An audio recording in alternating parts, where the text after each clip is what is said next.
Ok, en Paideia tiene la dirigida número 9 y esta dirigida es sobre política fiscal. Política fiscal en general. No vamos a hablar de política fiscal en un escenario Mandel-Fleming o un escenario de ISLM, sino política fiscal en general.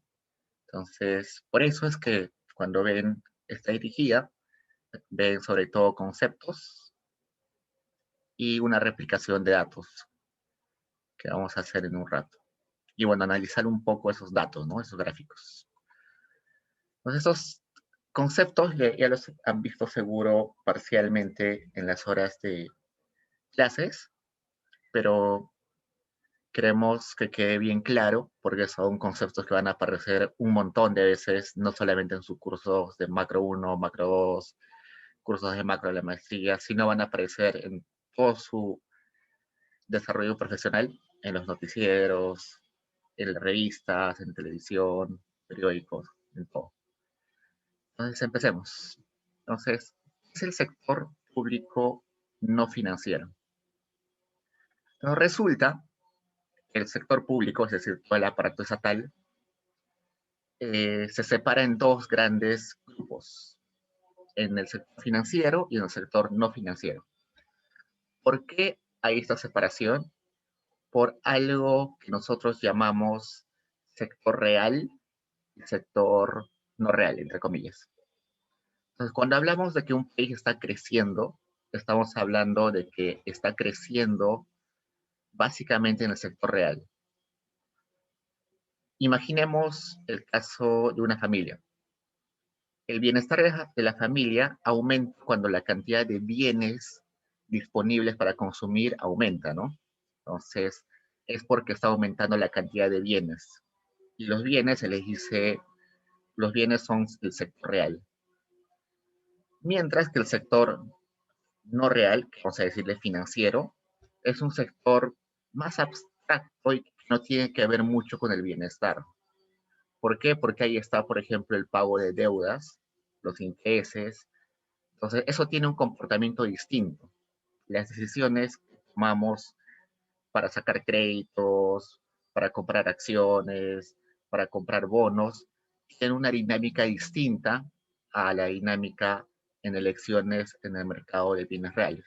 Por eso se separan.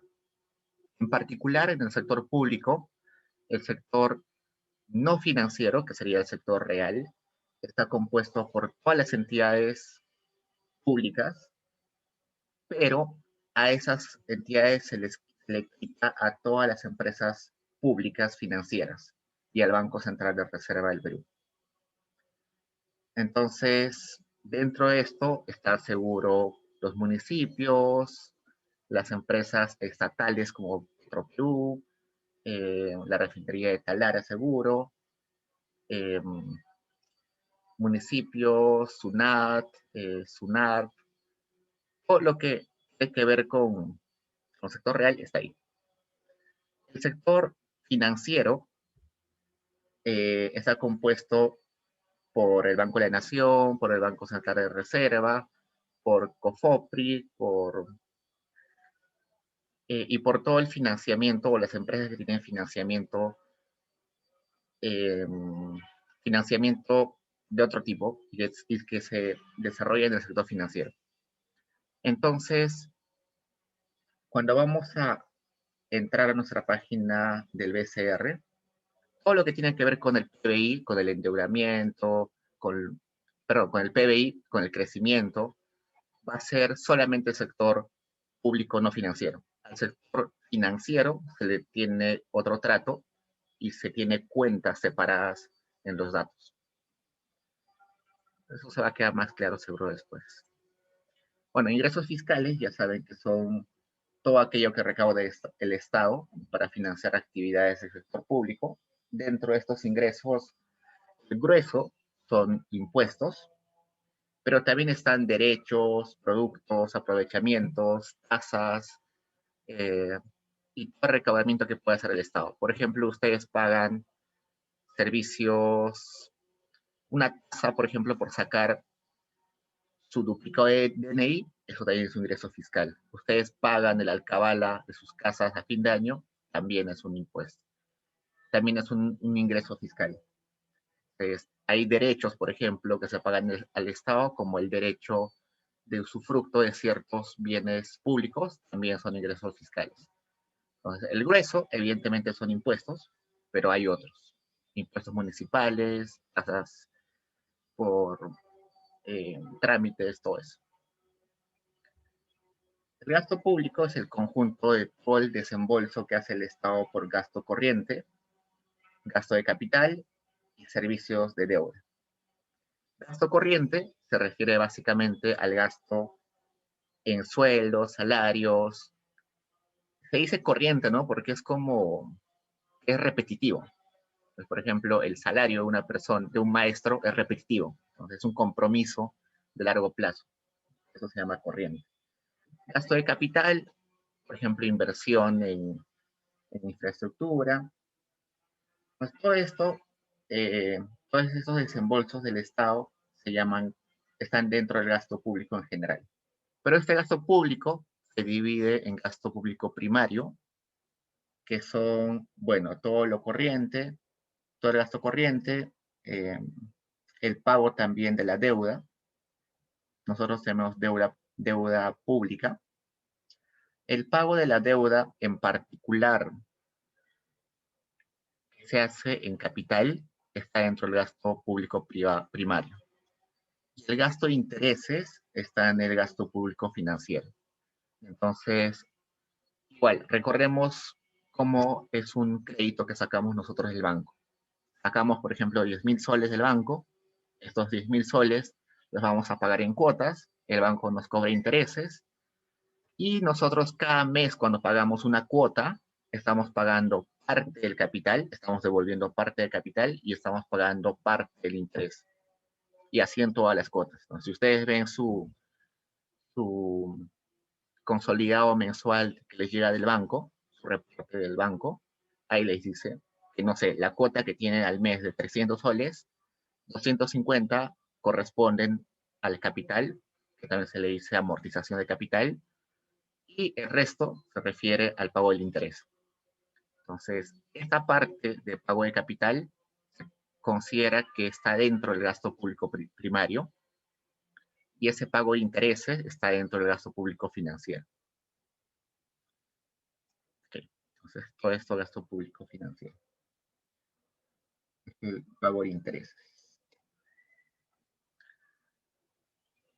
Por otro lado, tenemos la política fiscal, que bueno, es el tema de hoy, ¿no? Entonces, la política fiscal es aquella decisión del Estado eh, en el gasto público y también en impuestos. Entonces, el Estado puede decidir discrecionalmente, es decir, se juntan los funcionarios y deciden discrecionalmente si van a gastar más este año o van a gastar menos, o si van a aumentar los impuestos o si van a bajar los impuestos. Hay otros tipos de políticas fiscales, pero que no son muy importantes y que no los vamos a ver en el curso. Por ejemplo, puede haber una política fiscal que sea de fomento de de algún sector económico, pero eso no lo vamos a ver. Solamente vamos a ver la política fiscal que corresponde a cambiar el gasto público, aumentar o bajar el gasto público, y a la política fiscal que corresponde a bajar o subir impuestos. Entonces, estas políticas fiscales, como les dije, son discrecionales. Discrecional corresponde a decir de que alguien tiene que tomar la decisión. Entonces, seguro que el ministro de Economía se sienta con sus asesores, ve los datos de la economía y dice, la economía necesita que aumentemos el gasto público o necesita que reduzcamos el gasto público porque hay mucha inflación. Entonces, por eso se llama discrecional. Y estas políticas pueden ser expansivas o contractivas. Expansiva se le dice cuando se busca mejorar el PBI o aumentar la producción, que es lo mismo, y contractiva se dice cuando el objetivo es reducir el PBI o reducir la producción, que es lo mismo. Entonces, lo común que vemos en los medios de comunicación son las políticas expansivas, ¿no? ¿Por qué? Porque es para impulsar la economía. Estamos ahorita, por ejemplo, en una crisis y necesitamos mejorar el PBI. Pero hay ocasiones donde necesitamos políticas contractivas. Por ejemplo, cuando la inflación está creciendo muy rápido. Entonces, si los precios suben muy rápido, quiere decir que está habiendo mucha actividad en la economía, que está produciendo por encima de la capacidad de la economía. Es decir, tenemos una brecha de producto positiva. La brecha de producto es la diferencia entre el PBI potencial y el PBI observado. Entonces, ya hemos explicado en otras clases que el PBI potencial es lo que podríamos producir utilizando todos los insumos disponibles, todo el capital disponible, toda la mano de obra disponible. Entonces, a veces estamos produciendo por encima de ese PBI potencial, entonces eso quiere decir que estamos produciendo por encima de nuestras capacidades.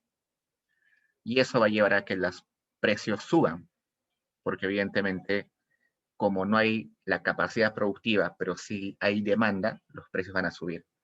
Entonces, si eso sucede de un modo muy brusco, en un corto plazo, el Estado lo que tiene que hacer es controlar la inflación y por tanto va a tener que aplicar una política fiscal contractiva para que el PBI se reduzca. Entonces, a eso se refiere expansiva y contractiva. Entonces, si queremos aplicar una política fiscal expansiva, que es mejorar el PBI, podríamos aumentar el gasto público. De ese modo, la economía se mueve y más gente tiene empleo y todo eso. O por otro lado, podríamos reducir los impuestos. ¿Por qué? Porque al reducir los impuestos estamos aumentando el ingreso disponible, ¿no? La gente ya no paga tantos impuestos y por tanto tiene dinero más disponible para que gaste. Y por otro lado, una política fiscal contractiva puede ser, por un lado, reducir el gasto público o también puede ser aumentar los impuestos, de modo que la gente tiene que pagar más impuestos y tiene menos ingresos disponibles. Ok, acá veamos una pregunta. Alicia me dice, ¿para una política fiscal expansiva se puede bajar los impuestos y aumentar el gasto público simultáneamente? Sí, sí, se puede hacer combinaciones de políticas, tanto dentro de lo fiscal, como tú dices, combinar una bajada de impuestos y un aumento del gasto público, sí, a veces se ha hecho, usualmente se hace así. Pero también se puede combinar política fiscal con política monetaria, ¿no? Al mismo tiempo se puede actuar. O también se puede combinar política fiscal con política monetaria, con política de depreciación, quizás. Entonces, las más conocidas que sabemos son política fiscal y política monetaria, ¿no? Pero también hay política de tipo de cambio, que es una política de depreciación. Pero eso ya lo van a ver seguro en macro 2. Por el momento solamente estamos en fiscal y monetario.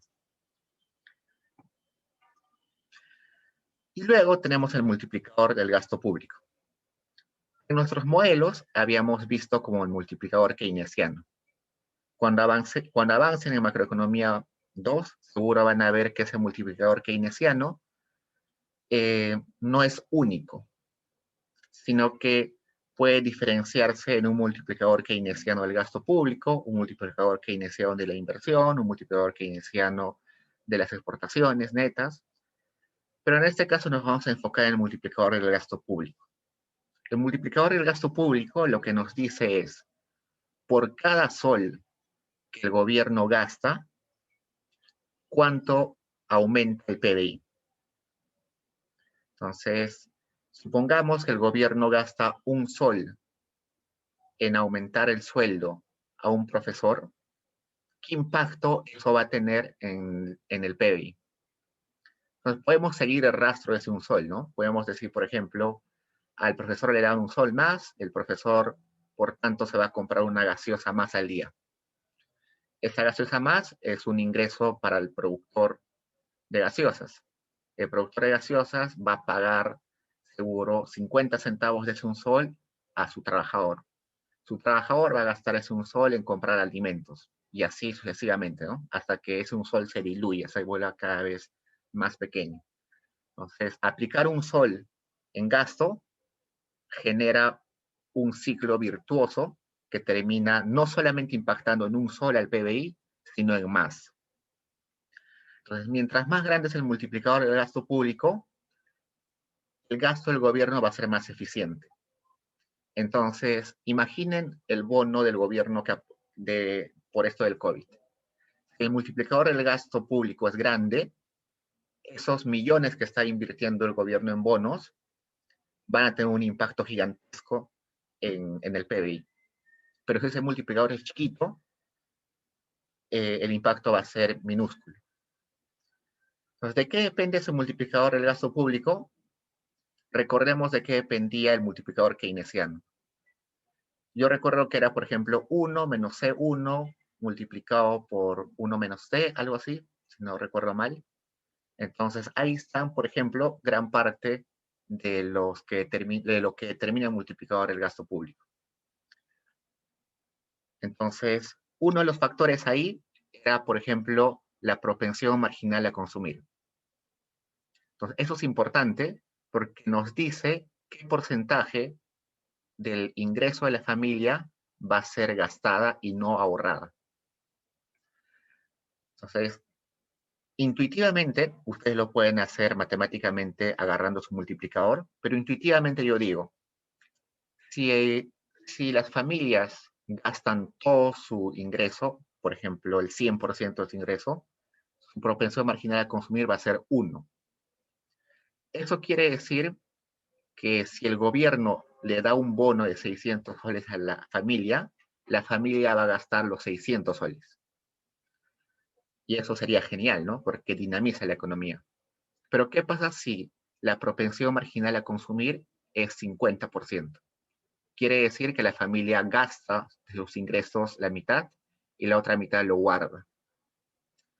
Entonces, si le dan un bono de 600 soles a la familia, seguro que esos 600 soles, 300 los va a gastar y 300 los va a ahorrar, digamos, debajo de su cama. Entonces, el impacto no va a ser tan grande, ¿no? Solamente va a haber 300 soles que van a circular y los restos se va a quedar estancado. Entonces, uno de los determinantes del multiplicador del gasto público es esa propensión a consumir, esa propensión marginal a consumir. Otro factor también es la tasa impositiva, ¿no? Entonces, si yo le doy, imaginemos, un sol más de sueldo a un profesor, si la tasa impositiva es chiquita, le va a quedar digamos que la tasa impositiva es 10%. De ese un sol adicional, le va a quedar 90 centavos para gastar al profesor. Pero si la tasa impositiva es 50%, solamente le va a quedar al profesor, luego de pagar impuestos, 50 centavos. Entonces, si la tasa impositiva es chiquita, el multiplicador del gasto público va a ser grande, ¿no? Entonces, así hay otros determinantes del gasto público. Por ejemplo, otro determinante del multiplicador del gasto público que no ha aparecido en nuestras ecuaciones, porque en nuestras ecuaciones solamente apareció, si no me recuerdo, propensión marginal al consumir, tasa impositiva y alguna sensibilidad de las importaciones. Antes de ir a otros determinantes, veamos esa sensibilidad de las importaciones. Entonces, imaginen que los peruanos somos muy propensos a importar cosas.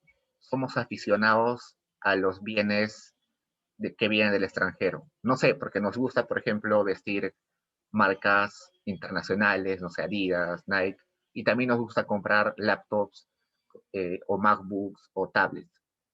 Entonces, ¿qué sucede si el gobierno le da a cada estudiante universitario, digamos, 1.000 soles? Y nuestra propensión a importar, que es esa sensibilidad a importar, es muy grande. ¿Qué va a pasar? Vamos a comprar laptops, ropa cara, de marcas internacionales, perdón. Entonces, todo el dinero que nos dio el Estado como gasto público se va a ir al exterior. Entonces, se va a ir a dinamizar la economía de un país exterior. No se va a ir a dinamizar la economía doméstica. Pero por el contrario, si esa sensibilidad importar es chiquita, quiere decir que los peruanos no importamos mucho si no consumimos lo que se produce en nuestro país. Entonces, si nos dan 100 soles, vamos a gastar la mayor parte en bienes de producción nacional. Y eso va a implicar de que se va a dinamizar la economía nacional y no la economía extranjera. Eso es otro determinante que estaba dentro de nuestro multiplicador keynesiano. Como les dije, hay otros factores, por ejemplo, la inclusión financiera. Eso no aparece en nuestros modelos, pero en la vida real sabemos que sí impacta. Entonces, inclusión financiera quiere decir cuántas personas en el país tienen una cuenta bancaria, están relacionadas al sistema financiero, que es una proxy, es cuántos tienen una cuenta bancaria. Entonces, por ejemplo, esto con los bonos, una de las dificultades de aplicar o de entregar los bonos fue que no había muy pocas personas que tenían cuentas bancarias, sobre todo en los sectores más pobres. O si no tenías una cuenta bancaria, el gobierno no puede transferirte inmediatamente los 600 soles de tu bono, sino tiene que hacer un proceso más largo de ir a buscarte, de que tienes que entrar en un padrón más complejo y se demoró, ¿no? Y eso es lo que pasó verdaderamente. Si hubiera sido eficiente y todos hubiéramos estado en el sistema financiero, el gasto del gobierno hubiera sido inmediato y el multiplicador del gobierno, por ese gasto rápido, la economía se hubiera dinamizado sumamente ágil. Pero sabemos que hasta ahora hay gente que no recibe el bono porque no puede recibirlo porque no tiene una cuenta bancaria y cerca de sus hogares no hay un banco de la nación. Entonces, eso, por ejemplo, reduce el multiplicador del gasto público. ¿Hasta ahí preguntas, chicos?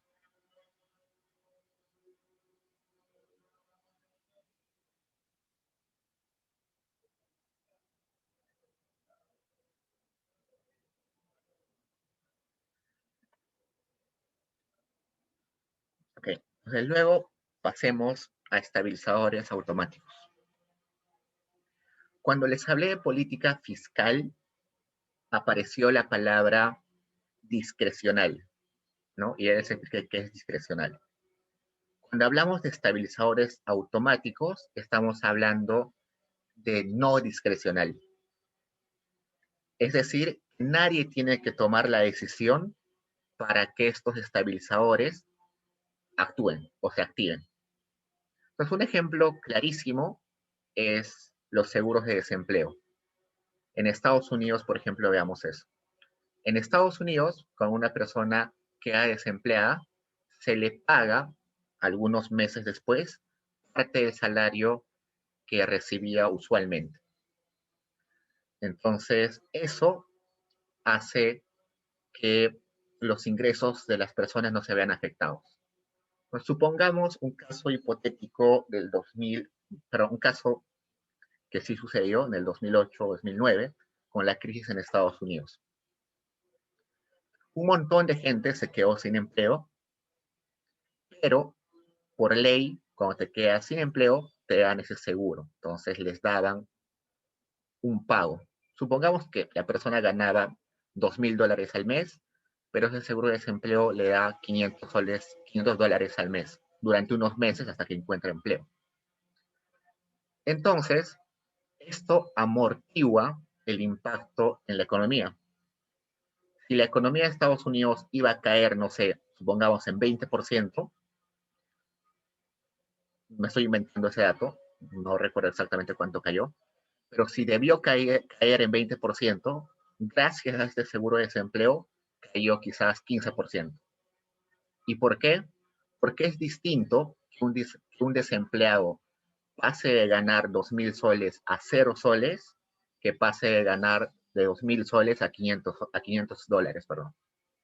¿No? Entonces, eso es como una política expansiva, pero que nadie tiene que tomar la decisión para que suceda, sino que se activa automáticamente cuando la economía va mal. En el Perú no tenemos un seguro de desempleo, pero tenemos algo que ha tratado de imitarlo, que es la CTS, la compensación por tiempo de servicio. Cuando nosotros estamos en planilla, resulta que cada 6 meses, si no mal recuerdo, tu empleador tiene que depositar cierto dinero al banco. Pero ese dinero es intangible, es decir, yo no lo puedo tocar. Solamente lo puedo tocar el día que me despidan. Entonces me despiden, voy al banco y les digo, me despidieron, pero mi empleador estuvo depositando mi CTS y ahora que soy desempleado lo puedo sacar. Y eso, en teoría, me sirve para subsistir unos meses hasta que encuentre un nuevo empleo. Eh, Hay otros tipos de estabilizadores automáticos, por ejemplo, los impuestos progresivos. Los impuestos progresivos son los siguientes. Pongamos el ejemplo del impuesto a la renta. El impuesto a la renta, en teoría, es aproximadamente 30%, creo que es 29.5, 30% de los ingresos. Entonces, yo como empleado de la universidad, todos los meses me descuentan ese porcentaje de mi sueldo y se lo dan al Estado como impuesto a la renta. Pero este 30% varía según cuánto ingreso tengas anual. Entonces, sería irresponsable, por ejemplo, que a una persona que gana 1.000 soles le quites el 30%, ¿no? Pero está bien que a alguien que gane 10.000 soles le quites el 30%. Entonces, es por eso que el impuesto a la renta es progresivo. Si tú ganas hasta 2.400 o 2.700 soles al mes, no pagas impuesto a la renta. Ese tramo de 2.700, 2.400 hasta 4.000, 5.000 va subiendo ese impuesto a la renta, no sé, a 5%, y de ahí de otro tramo va subiendo hasta llegar al 30%. Entonces, si yo, por ejemplo, este mes o este año me va súper bien y gano 100.000 soles al año, es justo que yo pague 30%, me está yendo bien. Pero si al siguiente año me va mal, me enfermo o me quedo sin empleo y mi ingreso a las justas llega a 500 soles mensuales, entonces ya no tengo que pagar el impuesto a la renta. Entonces, eso hace que mi ingreso disponible ya no sea afectado por los impuestos. Entonces, inmediatamente, automáticamente, bueno, me está yendo mal y automáticamente estoy pagando un menor porcentaje de impuestos. Entonces, eso ayuda a que se amortigüe el impacto que yo tengo, ¿no? Entonces, por eso se llama un estabilizador automático. Nadie tiene que, nadie en la SUNAT tiene que firmar un documento que me libere de pagar impuestos, sino que inmediatamente a mí me está yendo mal, eso ya se aplica. Por eso se llama automático. ¿Hasta hay preguntas, chicos?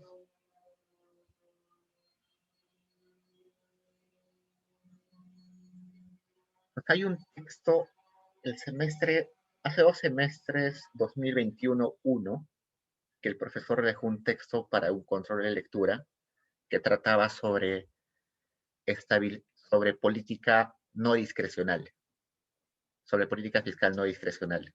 Y los chicos volaron en ese control porque no les habían enseñado la diferencia. O sea, cuando nosotros hablamos de política económica, siempre imaginamos a un grupo de funcionarios tomando decisiones de política, al banquero central tomando decisiones de bajar la tasa de interés, subir la tasa de interés, cambiar la tasa de encaje, o nos imaginamos al ministro de Economía decidiendo aumentar el gasto o modificando los impuestos, ¿no? Eso es lo que tenemos en la mente cuando hablamos de política económica. Pero cuando en ese paper le estaban hablando de política no discrecional, que tiene que ver con estabilizadores automáticos, a los chicos se les hizo un poquito difícil eh, entender de qué se trataba, ¿no? Entonces es bueno estudiar también o tener noción de a qué se refiere. ¿Hasta hay preguntas?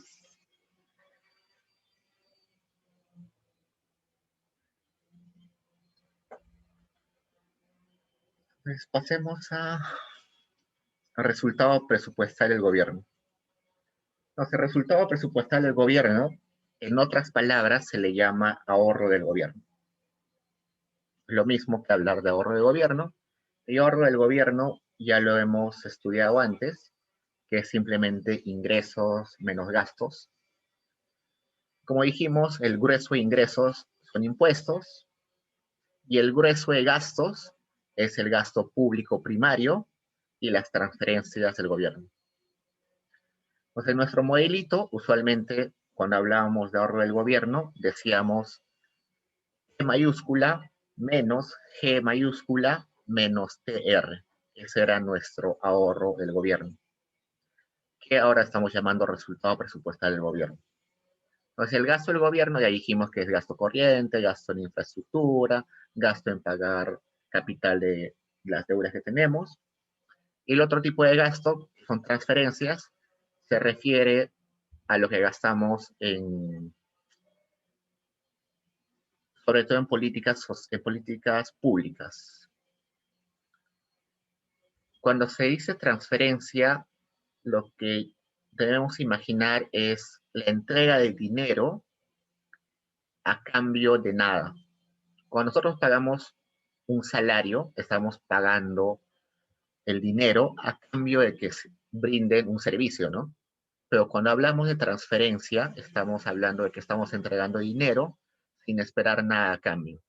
Entonces, eso tiene que ver, por ejemplo, con Caliwarma, con Juntos, con Pensión 65, con Cuna Más, con todo eso. Entonces, a todo eso le llamamos transferencias, porque no esperamos nada eh, a cambio. Simplemente es un apoyo al sector, a los sectores más pobres. Luego, déficit fiscal. El déficit fiscal eh, describe la situación en la cual los gastos son mayores a los ingresos en una economía. Pero ojo que solamente estamos hablando de gastos e ingresos en el sector no financiero. Entonces, eso, cuando inicié la clase hablando del sector no financiero, era exactamente para decirles que este déficit fiscal, también la deuda fiscal y la deuda pública, se refieren solamente al sector no financiero. El sector financiero tiene otra dinámica, tiene otros indicadores más complejos que seguro ya se ven más en finanzas públicas, pero no en macroeconomía usualmente. Entonces, el déficit fiscal es básicamente el negativo del ahorro, ¿no? Y este déficit fiscal es una variable de flujo. ¿Por qué? Porque tiene que ver con ingresos y gastos. Ingreso es un flujo, gasto es un flujo. Entonces, la resta de dos flujos, por tanto, es un flujo. El déficit fiscal es un flujo. Pero la deuda pública es una variable de stock. ¿Por qué? Porque es la acumulación de deuda en diferentes años. El déficit fiscal se refiere a un año. Hemos gastado más de lo que tenemos de ingresos en un año y la deuda pública es el acumulado de todo eso, de todas las deudas o de todos los déficits de todos los años anteriores. Entonces, por ejemplo, usualmente bueno, la meta en el Perú para el 2022 era que el déficit fiscal tenía que ser 1%, creo. Bueno, con eso de la pandemia no se va a cumplir. Y la meta de la deuda pública era de que tenía que ser 30%, por debajo del 30% del PBI. La deuda pública es stock, eso nunca se olviden, y el déficit fiscal es flujo. Déficit fiscal se refiere a un año y deuda pública se refiere al acumulado en varios años, en todos los años anteriores. Y ambos se refieren al sector público no financiero. Entonces, si yo les pregunto, el Banco Central de Reserva ha comprado, bueno, tiene pasivos por $1 millón, los pasivos es sinónimo de deuda, ¿no? Entonces, si yo les digo, el Banco Central de Reserva tiene una deuda con el Tesoro norteamericano de $1.000 millones, eso no entra en este déficit fiscal ni en esta deuda pública, porque el Banco Central pertenece al sector financiero. Pero si yo les digo, eh, la refinería de Talara se ha prestado de un banco chino, eso sí entra en el déficit fiscal y también en la deuda pública. Ok. Oh, y también si les digo, el gobierno se ha endeudado con el Fondo Monetario Internacional, eso también entra en déficit fiscal, porque se ha endeudado en ese año, y en acumulado entra también en la deuda pública general, ¿no? ¿Hasta ahí preguntas, chicos? ¿En clase han hecho todo esto? Pero, Una pregunta, dime, dime. Diego. ¿Podrías repetir cuáles eran las metas que tenía el déficit fiscal y deuda pública, como para tenerlas anotadas? Ok. Sí, justo vamos a pasar eso en reglas Ah, fiscales. ya. La pregunta es muy oportuna. Entonces, las reglas fiscales son límites o objetivos que tiene que cumplir el sector público no financiero. Entonces, son obligaciones que por ley se definen para quitar los incentivos perversos del Estado. Entonces, un ejemplo de un incentivo perverso es el siguiente. Hasta hace algunos años, las municipalidades distritales, provinciales, departamentales, casi no gastaban su presupuesto en los 3 primeros años de gobierno. Entonces, tú revisabas su gasto de un distrito y era 30% de lo que había recibido, 40%, a veces 10%. Era indignante.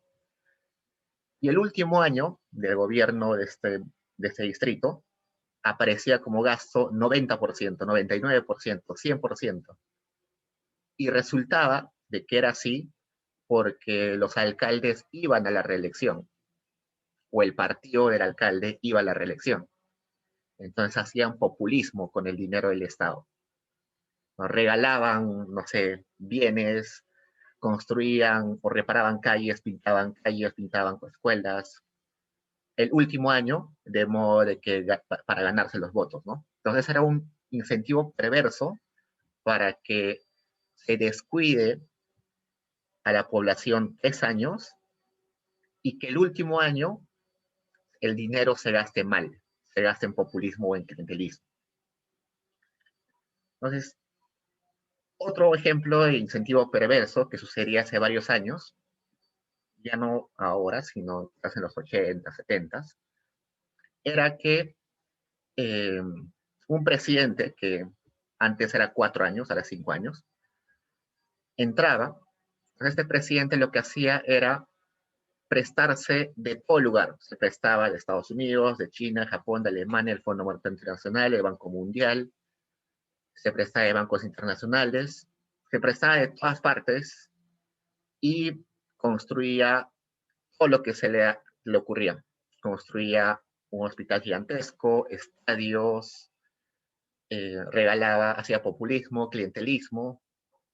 Entonces gastaba un montón en sus 5 años, pero resultaba que el que tenía que pagar esa deuda que había contraído ese presidente era el siguiente presidente.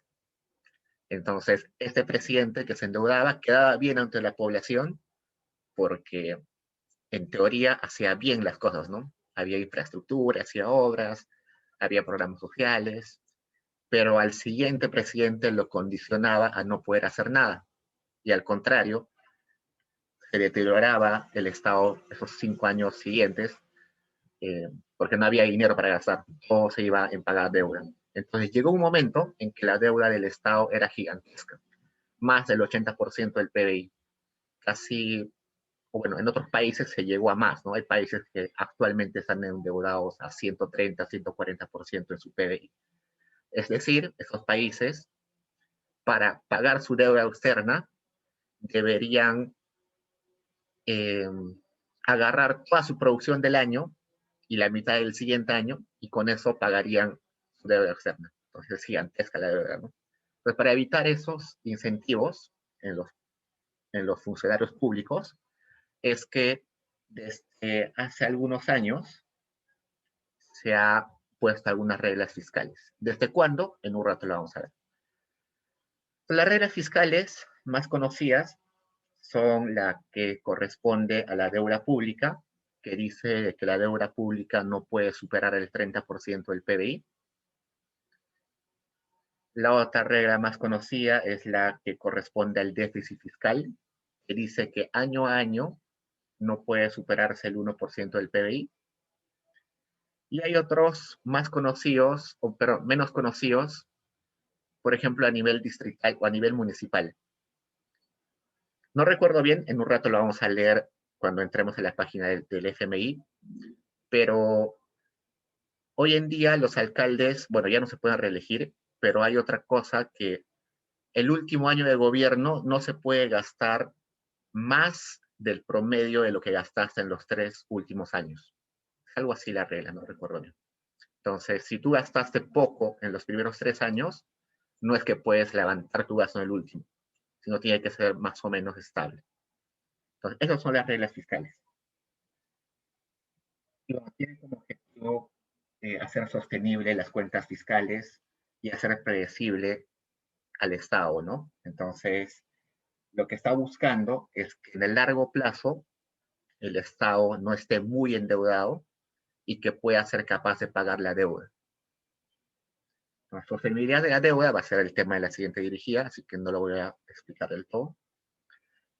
Pero vamos a dejarlo ahí. Entonces, vayamos un poquito más a reglas fiscales. ¿Cómo se eligen las reglas fiscales? Las reglas fiscales se eligen básicamente tomando en cuenta la necesidad de un gobierno por conseguir recursos necesarios para cubrir su déficit fiscal.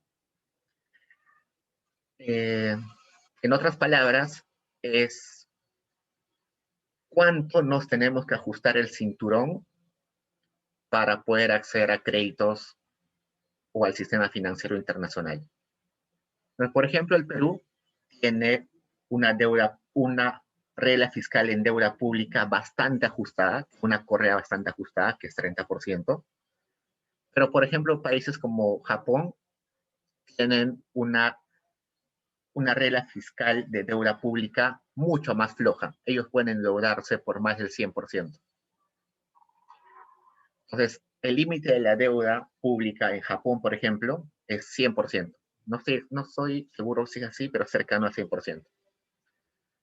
¿Y eso qué tiene que ver? ¿Por qué?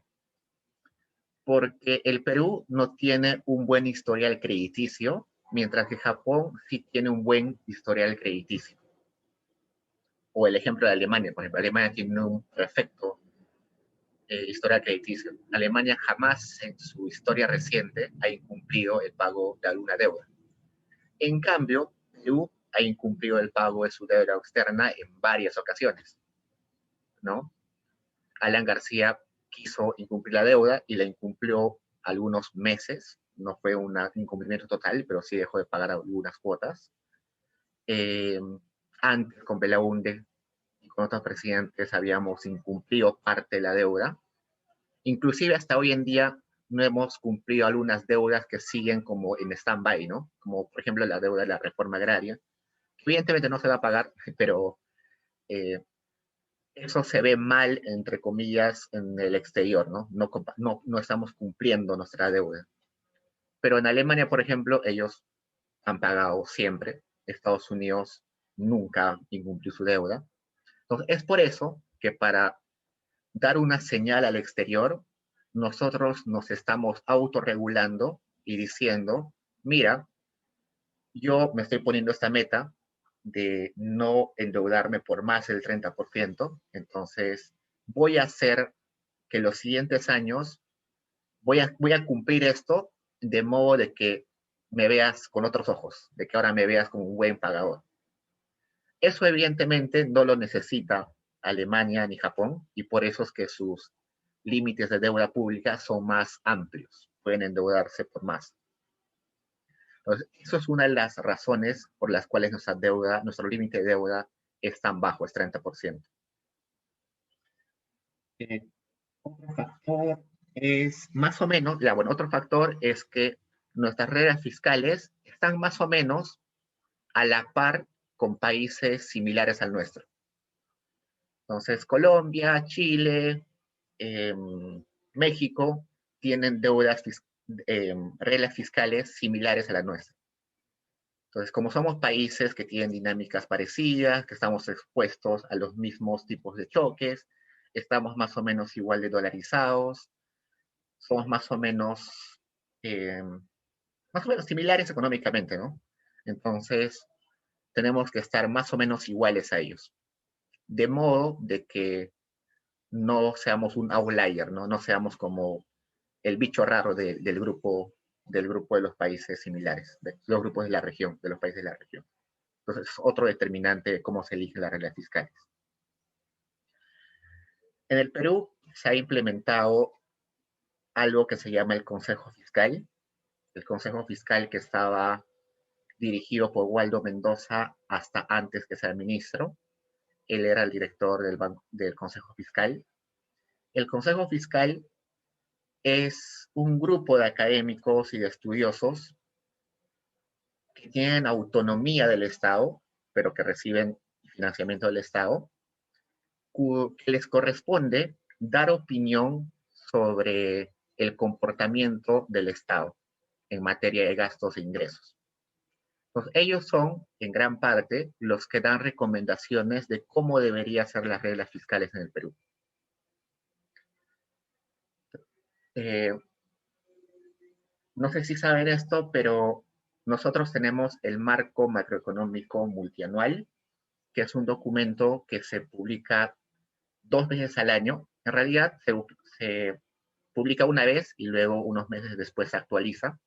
Entonces hay como 2 publicaciones al año de marco macroeconómico multianual, donde el Ministerio de Economía y Finanzas lo que hace es hacer una revisión de cómo le va la economía y en base a eso hacer estimaciones de cómo nos va a ir los siguientes años, usualmente 3, 4 años, y en base a ese escenario futuro propone eh, ciertas acciones, no sé, aumentar el gasto público, aumentar el porcentaje del PBI, que es del presupuesto que se destina a salud, a educación, cambiar los impuestos, endeudarnos más o amortiguar la deuda que tenemos con otros países. Entonces, en ese marco está planificado lo que va a hacer el gobierno en los siguientes años. Este documento sirve, no se hacía antes, es reciente, sirve para que el país tenga predictibilidad. Los inversionistas, los consumidores, sepan más o menos cómo se va a comportar el Estado y también sirve para comprometernos a cumplir las reglas fiscales. Dentro de ese marco, de ese documento, que lo pueden descargar en la página del Ministerio de Economía, se ponen acciones que nos van a llevar a cumplir la deuda, las reglas fiscales. Entonces, por ejemplo, se dice, no sé, este año hay, este año supongamos que hay una presión a que el gasto público aumente, disminuya un montón, perdón, que los ingresos del Estado disminuyan un montón. Y eso puede afectar a nuestras reglas fiscales, porque nos vamos a endeudar más. Por tanto, en ese documento, el Ministerio de Economía tiene que proponer algo para que no lleguemos a esa situación de incumplimiento de la regla fiscal. Ese documento es enviado primero al Consejo Fiscal. El Consejo Fiscal revisa si las estimaciones están bien, si los datos han sido bien recolectados, revisa si no hay errores en la data, si no hay errores en la econometría, y revisa si el escenario y las propuestas que hace el MEF para los siguientes años son viables o no son viables.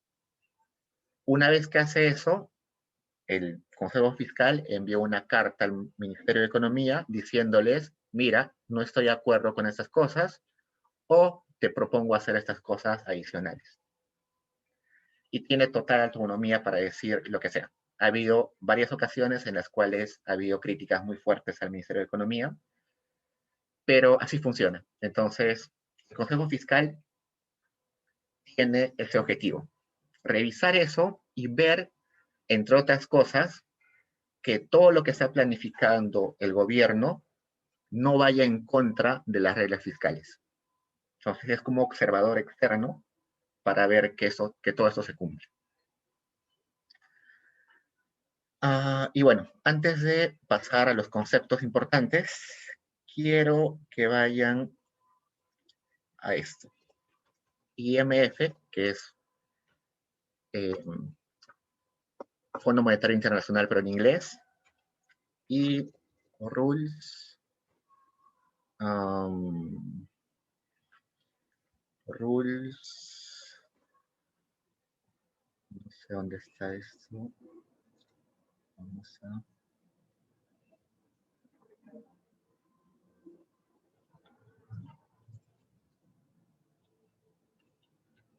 ir a esto. Acá está.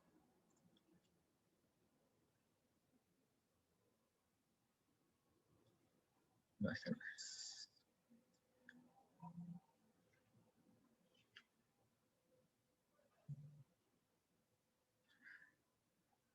Tampoco es.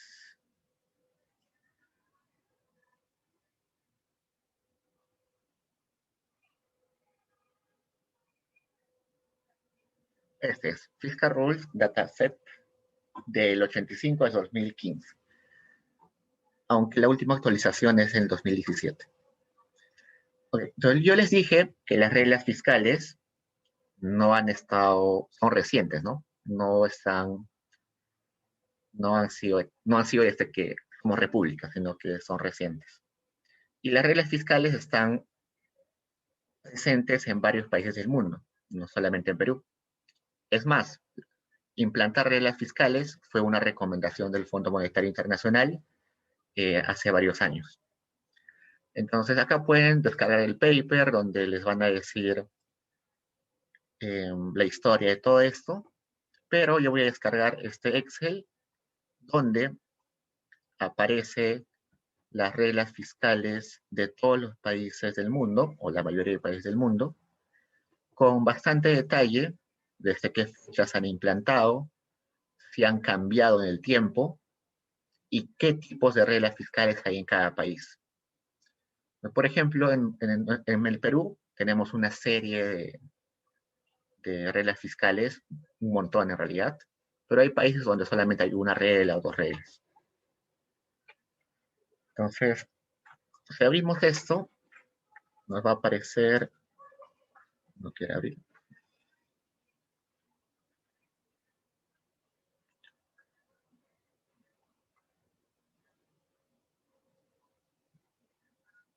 descarguemos de nuevo. Bueno, también lo puedes descargar en Stat.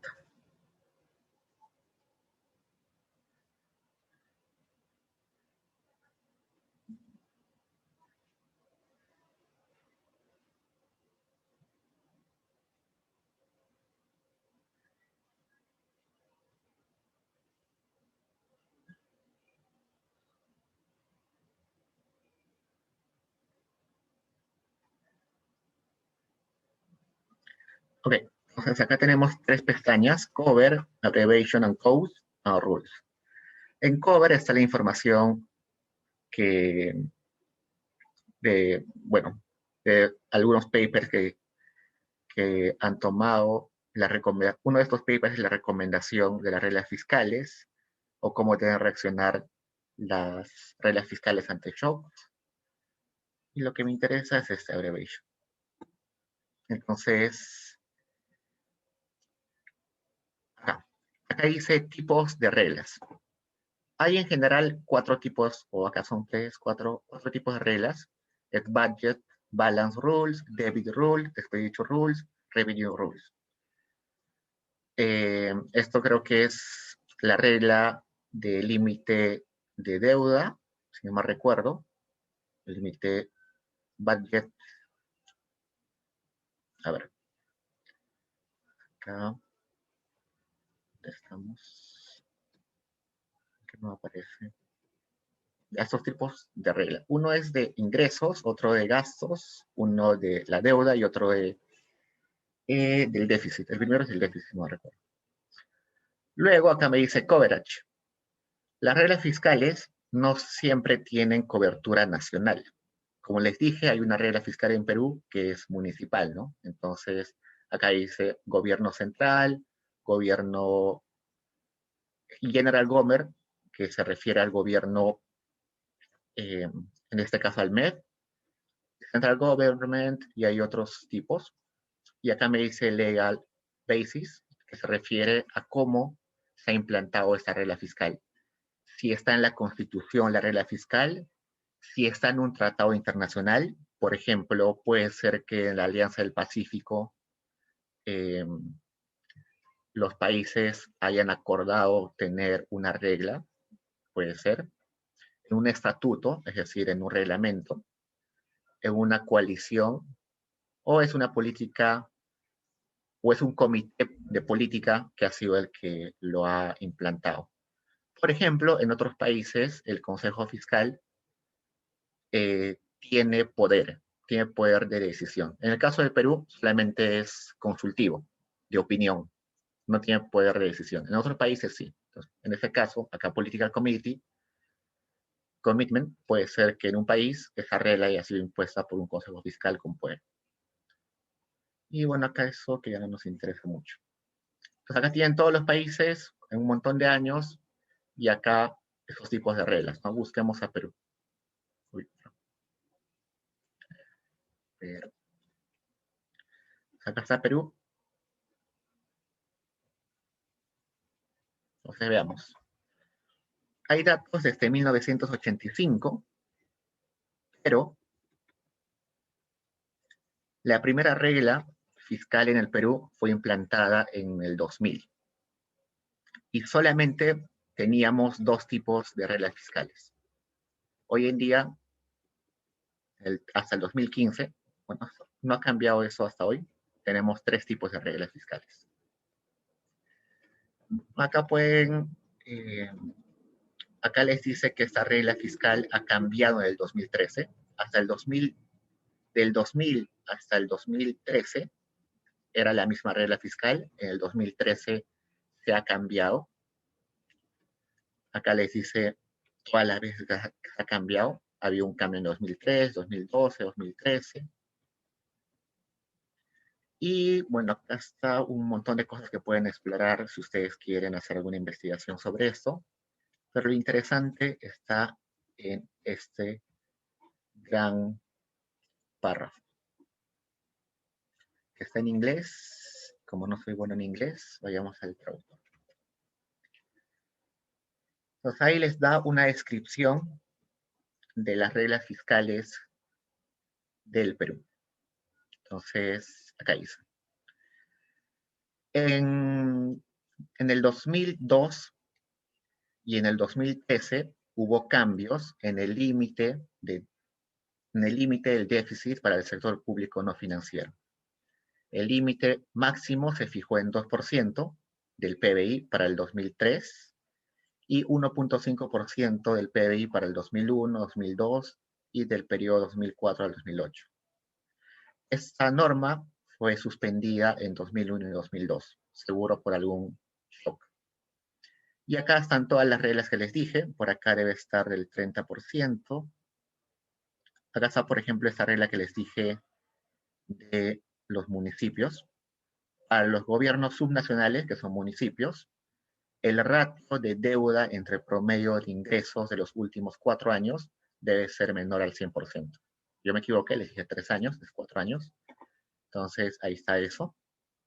Y por acá debe estar esto del 30% del pequeño. Acá está. El techo de la deuda del sector público no financiero es el 30% del PBI. Y tenemos otra serie de reglas que las pueden ahí leer. Y cuando les aparece esto entre paréntesis, 2003-2008, es porque esa regla solamente estaba activa en ese periodo. ¿Ok? Entonces eso lo pueden revisar con más detalle. Pueden revisar acá un montón de información. Esta base de datos, a mi parecer, es muy buena porque tiene para todos los países. Y ahora vayamos a estos conceptos. Entonces, las reglas fiscales tienen que cumplir con estas características, con estas 6 características. Y expliquemos una a una. Un segundo.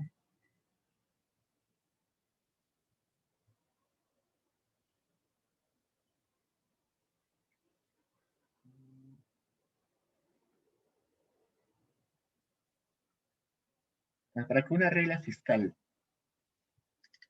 sea elegida o simplemente una regla, ya les dije algunos factores que hay que tomar en cuenta, ¿no? Como que la regla tiene que ser más ajustada para países que no son muy confiables.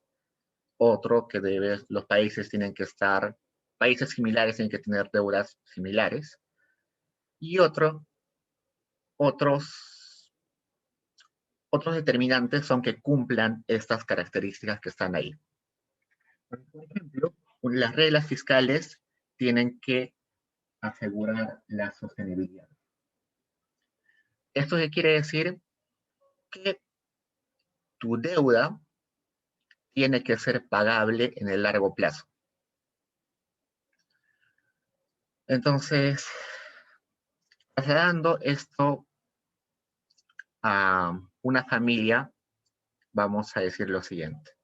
Cuando una familia toma una deuda de un banco, supongamos 10.000 soles, hay 2 conceptos que hay que tomar en cuenta. Liquidez y solvencia. ¿Cuál es la diferencia entre liquidez y solvencia? Que liquidez se refiere al corto plazo y solvencia al largo plazo. Cuando digo que esta deuda cumple con la característica de liquidez, quiere decir que nuestra familia va a poder pagar la deuda más cercana que tiene. Entonces, si en 30 días le toca pagar la deuda, su cuota, yo digo que la deuda que está bien, que la va a pagar, porque hay liquidez, ¿no? Pero puede suceder que esta persona pueda pagar su cuota inmediata, pero no pueda pagar el total de la deuda. ¿Eso tiene sentido? Sí, ¿no? Porque quizás este mes yo tengo grandes ingresos y puedo pagar la cuota inmediata, pero probablemente me quede desempleado el resto del año. Entonces no voy a poder cumplir la deuda en su totalidad. Entonces, esta capacidad de cumplir la deuda en su totalidad se refiere a solvencia. Quiere decir solvencia. Entonces es la diferencia. Pagar la deuda de corto plazo, que es mi cuota inmediata, o pagar el total de mi deuda en el largo plazo, que es solvencia. Entonces, no nos preocupamos mucho por esto de pagar la deuda en el corto plazo, porque los países siempre tienen liquidez, ¿no? No es típico ver que un país no pueda pagar la deuda de corto plazo, pero sí es común ver que los países no puedan pagar su deuda de largo plazo. En algún momento, México, por ejemplo, dijo que su situación económica era tan mala que no iba a poder pagar la deuda y, y dijo que iba a incumplir la deuda y todos los países de Latinoamérica le siguieron y hubo una avalancha de países de Latinoamérica, entre ellos Perú, que incumplieron la deuda de largo plazo. Entonces, la regla fiscal tiene que asegurar eso. Entonces, con 30% del PBI, nosotros estamos seguros de que vamos a poder honrar esa deuda. Pero si tendríamos una deuda de 200% del PBI, quizás no podríamos honrar esa deuda, ¿no? Porque es muy grande. Se nos haría imposible en el largo plazo pagarlo. Entonces, por eso que nuestra regla fiscal del 30% sí es sostenible, sí es pagable en el largo plazo. Luego, tienes que cumplir con esto de la estabilización. cumplir con la regla fiscal no debería tener efectos en incrementar la volatilidad. Entonces, las reglas fiscales no deben tener impactos en que el país aumente o caiga su PBI. Entonces, supongamos el siguiente ejemplo. Un país tiene una deuda del 50% del PBI y este país quiere hacerse creíble en el mundo porque para hacerse fuerte económicamente en el mundo, quiere cumplir su deuda sí o sí. Pero este país va a sacrificar gasto público en programas sociales para pagar la deuda. Entonces, es decir, va a descuidar el sector real para cumplir la deuda. ¿Eso qué va a generar? De que por cumplir la deuda estás generando inestabilidad en tu economía. Entonces, las reglas fiscales tienen que estar elegidas de modo que eso no suceda. Que pagar tu deuda no implique sacrificar el resto del aparato estatal. ¿Hasta ahí preguntas, chicos?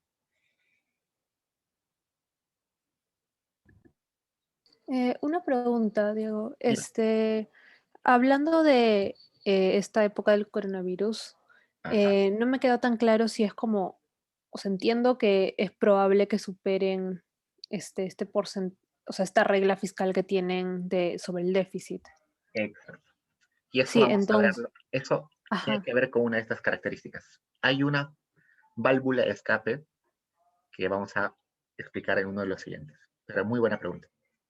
Entonces, pasemos a esto de simplicidad. Las reglas fiscales tienen que ser fáciles de entender por dos razones en particular. Uno, porque hay reglas fiscales muy específicas para, por ejemplo, municipios. Nosotros sabemos que los municipios son muy ineficientes, sobre todo los distritales, ¿no?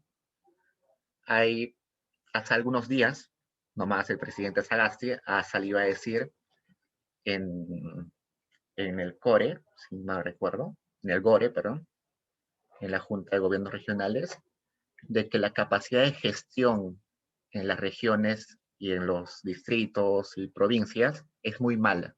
Hay muy malos funcionarios. No es que tengan mala intención los funcionarios, sino que no están capacitados.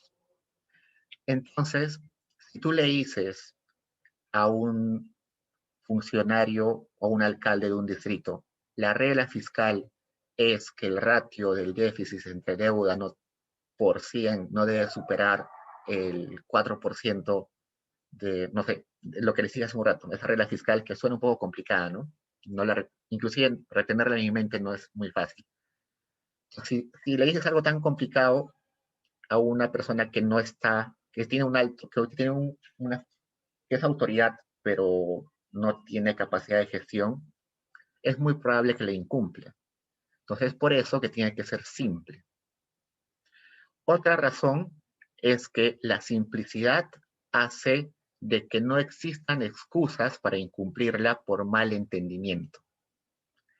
Entonces, incumplir la regla fiscal puede llevar a que un funcionario vaya a la cárcel. Entonces, si un funcionario hace alguna acción que lleve a incumplir la deuda, es un delito. Entonces, imaginen a un funcionario que está en el juicio por haber incumplido la, la regla fiscal y él puede apelar a decir de que la regla era tan complicada y tan engorrosa que era imposible cumplirla. Entonces, para que no exista esa posibilidad de que alguien apele a eso, la regla tiene que ser muy simple. Luego pasemos a operacionalidad. Del mismo modo, las reglas tienen que ser fáciles de medir y también fáciles de aplicar. Es por eso que las reglas fiscales se enfocan más en grandes agregados económicos, en deuda pública y en déficit fiscal, porque son fáciles de medir primero, hay datos suficientes, y además porque son datos agregados, ¿no? Son datos que suman el comportamiento de toda la economía. Pero si nosotros pondríamos, por ejemplo, reglas fiscales más desagregadas, por ejemplo, que la deuda en el sector pesquero sea máximo 20%, que en el sector minero sea 40%, que en el sector manufacturero sea 10%, que las provincias puedan endeudarse solamente 5%, que los departamentos solamente 8%. Entonces se hace como que un cúmulo de reglas tan grandes o tan dispersas y a veces contradictorias entre sí, de que no se pueden cumplir a cabalidad, ¿no? Entonces, por eso que se utilizan variables, pocas variables, que sean fáciles de medir y que sean agregadas, que sean grandes, que sean usualmente nacionales. Muy pocas reglas fiscales son aplicadas a gobiernos o a sectores específicos. La otra es resiliencia. Quiere decir resiliencia que eh, hay que mantenerlas por periodos largos. Entonces, si yo me comprometo a que la regla fiscal va a ser, la regla fiscal del gasto público va a ser 30%, esto tiene que cumplirse por largos periodos de tiempo. Yo no puedo decir, mi deuda va a ser 30% y a los 2 años cambiarla a 35% y luego modificarla a 50% después de 2 años más. No, yo tengo que comprometerme a que esa regla sea para 15, 20, 30 años, el periodo más largo posible. Y finalmente, facilidad, que es facilidad de monitoreo y enforcement. La facilidad de monitoreo y enforcement quiere decir que, bueno, sea fácil de verificar, por eso que se utilizan también datos agregados, porque la información es amplia, uno puede entrar al BCR o al INEI y ahí puede revisar el déficit fiscal y la deuda pública, todos los datos están ahí, cualquier ciudadano puede ir y revisar eso, y si se da cuenta que están incumpliendo la deuda pública, puede hacer la denuncia si quiere. Y además, eh, tiene que haber capacidad de castigar cuando se desvían de los objetivos. Entonces, el enforcement quiere decir de que si hay un funcionario, un presidente, un alcalde, que está incumpliendo la regla, tiene que haber la capacidad sancionadora. Tiene que haber instancias judiciales o administrativas o penales que puedan castigarlo. Y a lo que se refería su compañera ya bueno, hasta acá terminamos estos conceptos. Pero su compañera hablaba algo interesante. Ella nos dice que este año, o el 2020, que ya cerró, hemos superado este 30%. Ya los datos salieron, creo, hace unos días, pero creo que estamos en 38% de deuda pública. No, perdón. Para el 2025 vamos a estar en 38%, si no me recuerdo, de deuda pública. Entonces, estamos incumpliendo la deuda pública. Por eso, dentro de esta última característica que es facilidad de monitoreo y enforcement, también se incluye una válvula de escape. Entonces, existen excepciones para suspender las reglas fiscales. Pero estas válvulas de escape, estas suspensiones, no son arbitrarias. Es decir, no es que hoy llega un terremoto y nos juntamos el Congreso y el presidente y el Consejo de Ministros y hacemos una votación y decimos la suspendemos. Suspendemos las reglas fiscales. No, así no sucede.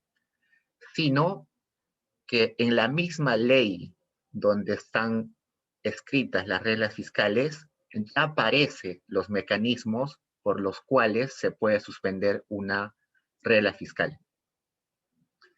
Y en estados de emergencia y pandemias, está escrito literalmente en las leyes de reglas fiscales, se pueden suspender las deudas. Entonces, el año pasado, inmediatamente se declaró estado de emergencia, eh, se suspendieron las reglas fiscales. Es por eso que hoy estamos, entre comillas, incumpliendo las reglas fiscales, pero nadie va a ser sancionado porque ya había esto que estaba ya escrito, ¿no? Que se podía suspender. Nos hubiera sido distinto si en la ley de las reglas fiscales no existiera una válvula de escape.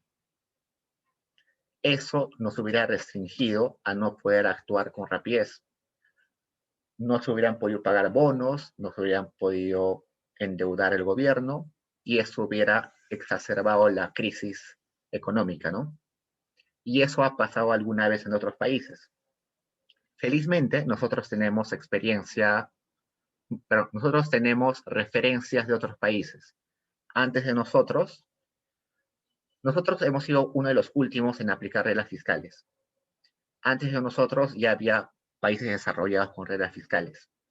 Y en la experiencia de esos países ya había pasado que había habido terremotos o grandes fenómenos naturales que habían provocado que el país necesite recursos y necesite endeudarse y no podía por sus reglas fiscales. Entonces, en esos casos sí se armó un gran problemón porque no podías ir contra la ley. Y se exacerbó la crisis en esos escenarios, ¿no? Entonces, por eso que con esa experiencia ya en el Perú ya teníamos previsto esto de, de suspender las deudas. Ok, entonces nos quedan 5 minutos. Solamente la siguiente clase vamos a seguir con esto. Nada de lo que es del 3 y del 4 va a venir en la calificada, pero sí del 2 y del 1. O sea, este 1 y 2 sí viene en la calificada del viernes. Este 3 y este 4 no viene en la calificada del viernes. Pero antes, si quieren estar avanzando con ese 3, los datos están en el Banco Central y una recomendación que siempre hago, sobre todo para los que van a trabajar en macroeconomía el resto de su vida, es que en Excel vayan instalando este aplicativo que está acá. Bueno, el mío se borró, creo. A ver. ¿Dónde estás?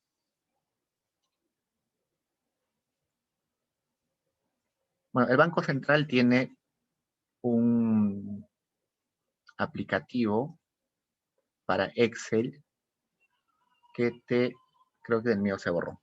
Entonces vayamos al BCR. En el BCR encuentran un montón de datos muy bien ordenados. Curiosamente, nuestro Banco Central es uno de los más eficientes en cuestión de información a nivel latinoamericano. Tenemos buenos datos. Vayamos acá a estadísticas. La siguiente clase vamos a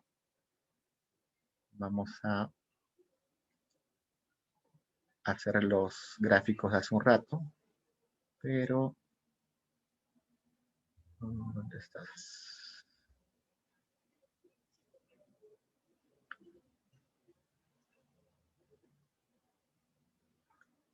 Acá está. Add-in para Excel. El add-in para el Excel es, como acá les va a decir,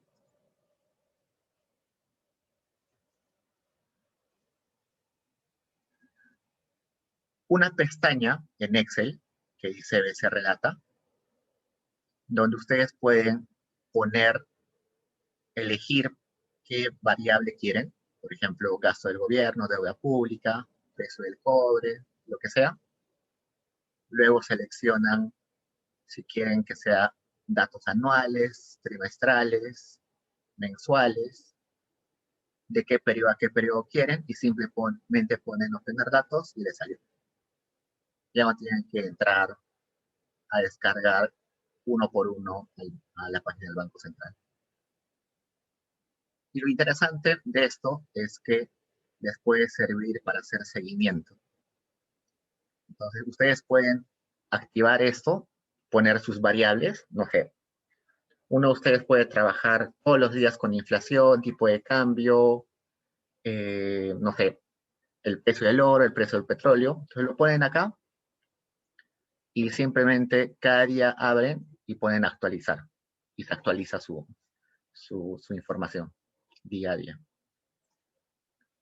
Entonces, los que quieren pueden estar instalando eso, lo vamos a utilizar la siguiente sesión. Bueno, hasta ahí es lo de hoy. Pueden ir a Paideia.